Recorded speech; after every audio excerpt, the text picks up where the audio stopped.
कानूनी रिहाइश पजीर अफगानियों की वापसी की डेड लाइन खत्म हो गई। तहम अभी तक उनके लिए कायम किया गया आरजी कैंप फाल न हो सका। लंडी कोतल में बोलियों के नुमाइंदे शाह रहमान शनवारी से मजीद जानते हैं। जी बिल्कुल, मुल्क भर में गैर कानूनी तौर पर रिहाइश पजीर अफगान बाशिंदों को दी गई डेडलाइन 31 मार्च को ख़त्म हो गई है, जबकि 1 अप्रैल से सूबे पंजाब के मुख्तलिफ इलाकों से उनको जबरी बेदखली का सिलसिला जारी है। अब मैं मौजूद हूँ ज़िला खैबर की तहसील लंडी कोतल में आरजी कैंप के बाहर, जो अभी तक फ़ियाल न हो सका।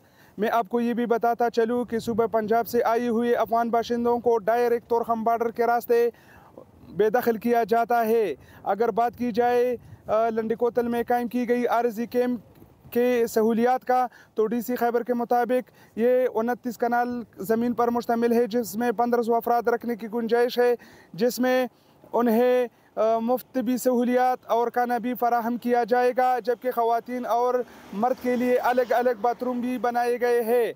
मैं आपको ये भी बताता चलूँ कि तोरखम बॉर्डर तकरीबन 10 किलोमीटर के फासले पर यहाँ से वाक़या है, जहाँ पर अफगान बाशिंदों को मुफ्त ट्रांसपोर्ट सहूलियात भी दी जाएगी।